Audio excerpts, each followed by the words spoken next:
Hola hermanos, el día de hoy, 17 de julio del 2021, es sábado de la 15ª semana del tiempo durante el año.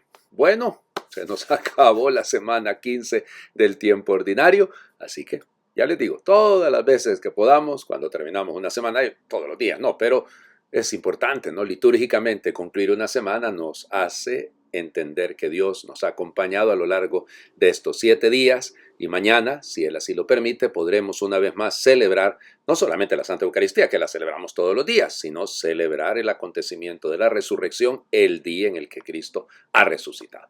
Bueno, hoy es día de las 16 Beatas Mártires de Compiègne.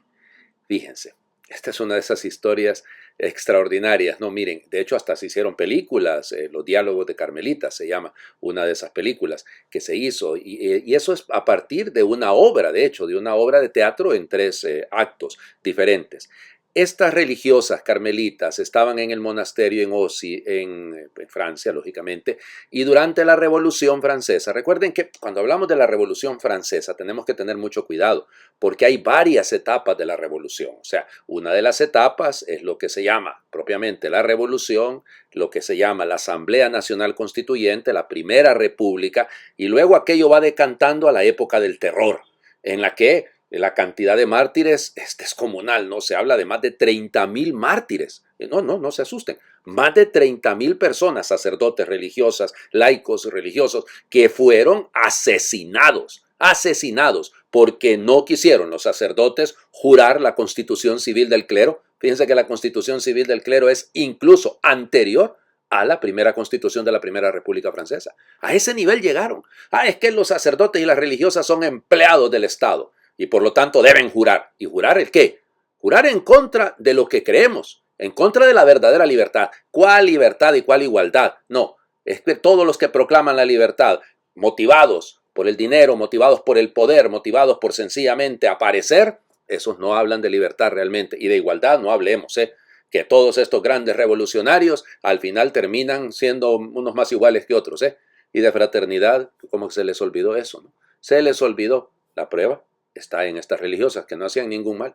Cuando llegaron en la ciudad a darse cuenta, ahí está el convento, ahí está el monasterio, lo cerramos, lo clausuramos. Bueno, se clausuró, pero las hermanas no renunciaron a seguir viviendo juntas, y de tal manera que vivían en 4 casas distintas, como eran 16, entonces estaban distribuidas y seguían haciendo su oración, seguían llevando adelante sin el hábito, pero seguían llevando adelante su vida como que si fueran religiosas. Lógico, aquello va a generar un conflicto grandísimo porque siempre van a haber chismosos, siempre va a haber gente que acusa, y en esta época pues la llevaron al tribunal revolucionario porque por alta traición. ¿Y cuál era la alta traición? Por eso me encanta siempre hablar de ella, siempre que puedo. La alta traición es que les encontraron una imagen del Sagrado Corazón de Jesús. ¿Cómo la ven desde ahí? Miren, era tan grave la situación que si usted tenía un crucifijo, si usted tenía algo que hablase de religión, inmediatamente usted era un traidor a la revolución. ¿Le suena eso algo? ¿Le suena a algunos países traidores a la revolución? ¿Les suena a ustedes este lenguaje? Sí, es el mismo lenguaje de siempre. Padre, pero ahí nació la moderna república y todo, por favor. Nació bajo la sangre de miles de mártires. Y así seamos realistas de que fue lo que ocurrió. Además, luego aquello va a decantar en el directorio, en el consulado y en el imperio. O sea que lo que originalmente quisieron acabar, lo terminaron haciendo en Napoleón Bonaparte. O sea, ¿cuál fue la gran solución? Evidente que tenemos que sacar muchas cosas en positivo, realmente que sí. Por ejemplo, la división, la formación de las repúblicas, la división de los poderes, eso, por favor. Claro que eso es legítimo y correcto, nada que ver. Ya evidente también que acabase el Ancien Régime, el antiguo régimen, que la iglesia estaba muy ligada al Estado, también, y lo agradecemos grandemente. Pero tampoco vamos a tapar el sol con un dedo, visto todas las atrocidades. Pues ellas fueron acusadas, llevadas de una manera verdaderamente, ay Dios mío, inhumana, hacia París, para que fueran allá condenadas en el lugar donde estaba en la plaza del trono derrocado, que hoy en día es la Plaza de la Nación. Y ahí fueron guillotinadas. Había una de ellas que era novicia y le pidió permiso a la madre, cuentan los biógrafos, le pidió permiso a la Madre Superiora, Santa Teresa de San Agustín, la Beata, perdón, Teresa de San Agustín, que la dejara ir a morir. Y a ella la mataron de último, a la superiora. Fueron matando una por una. Y todas cantando el Miserere, cantando el Te Deum, cantando el Salve Regina. Así subieron al cadalso a entregar la vida. Bueno, Yo me pregunto si existiese la revolución aquí en mi país, pues yo voy a ser el primero en ir a ser guillotinado, digan, porque yo tengo mis imágenes y no las voy a soltar de ninguna manera, porque vamos a seguir viviendo nuestra fe de la manera que debemos vivirla, reclamando a todos por igual, porque así hay igualdad, cuando se vive desde la fe, que seamos hermanos, que vivamos realmente la fraternidad que libera, la fraternidad que nos hace libres, porque vivimos ¿en qué? En la verdad. Vamos a las lecturas del día de hoy. Éxodo, capítulo 12, versículos del 37 al 42. En aquellos días los hijos de Israel partieron de Ramsés hacia Sucot. Eran unos 600,000 hombres, sin contar a los niños. Salió también con ellos una enorme y abigarrada muchedumbre con grandes rebaños de ovejas, vacas y otros animales. De la masa que habían sacado de Egipto cocieron piezas de pan ácimo no fermentado, pues los egipcios al arrojarlos del país no les dieron tiempo de dejar fermentar la masa, ni de tomar provisiones para el camino. Los hijos de Israel estuvieron en Egipto 430 años. El mismo día que se cumplían los 430 años, salieron de la tierra de Egipto todos los ejércitos del Señor. Esa noche veló el Señor para sacarlos de Egipto. Por eso esta noche será noche de vela en honor del Señor para todos los hijos de Israel de generación en generación. Palabra de Dios, te alabamos, Señor. El último versículo, el versículo 42, ¿quién lo escribe? Parece ser como que si se salta el relato y hace hace un salto completo hasta llegar a la práctica consuetudinaria, a la práctica que tiene el pueblo de Israel hasta el sol de hoy. A mí de lo que me encanta, evidentemente 600,000 hombres, vamos, es una exageración, ¿no? Era una muchedumbre inmensa, ingente, no se podían contar.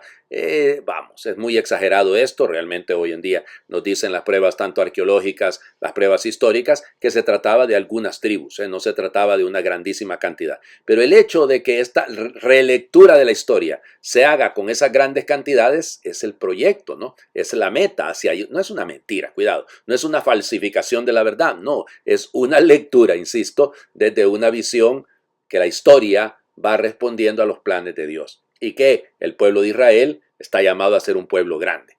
Segundo elemento, esa noche veló el Señor. Que me encanta esto. Esa noche veló el Señor, Dios que está en vela.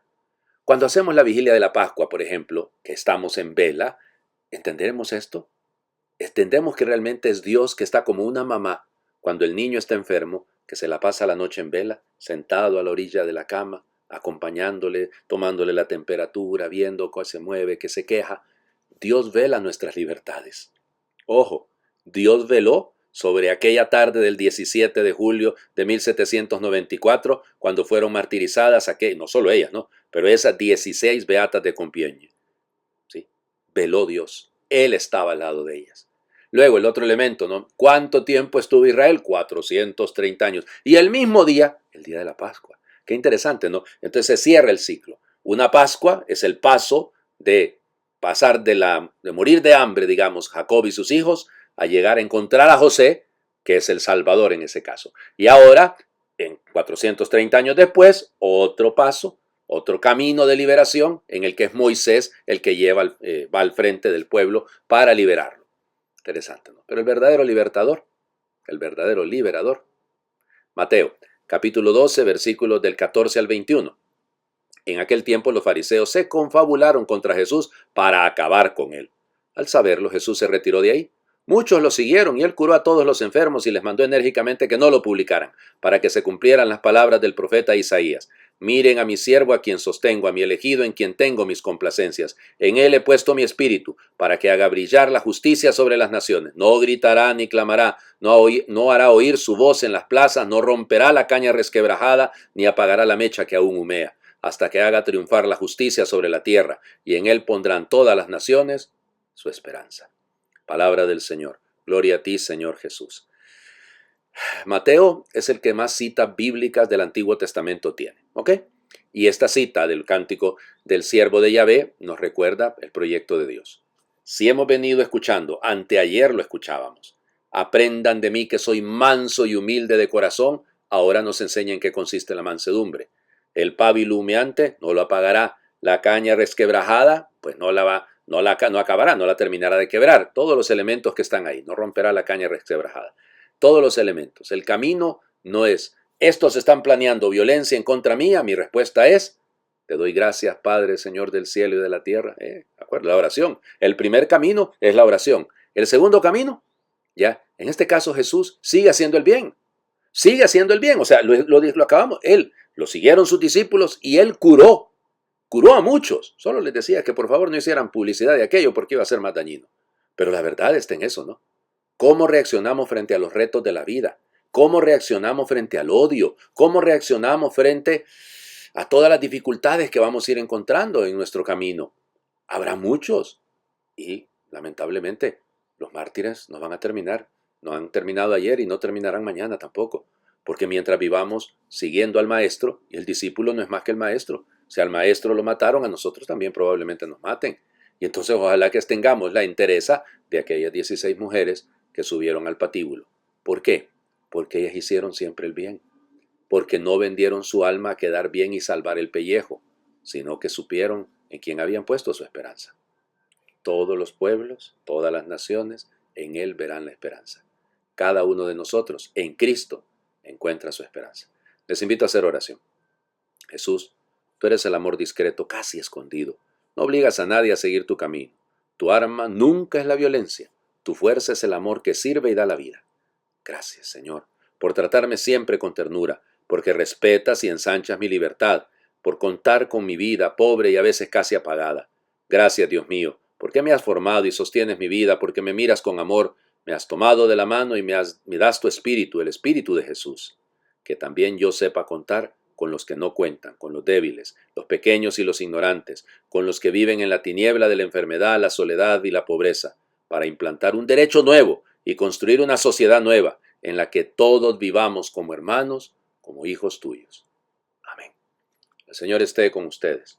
Les bendiga Dios, bajo la intercesión de las 16 beatas de Compiègne, el que es Padre, Hijo y Espíritu Santo, y su bendición descienda y les acompañe siempre. Pensaba yo, imagínense esas carmelitas que el día anterior, 16 de julio, celebraron a Nuestra Señora del Carmen y el día siguiente la fueron a conocer directamente. ¿Será que nosotros también tendremos esa experiencia de Dios? Feliz sábado, feliz fin de semana para todos.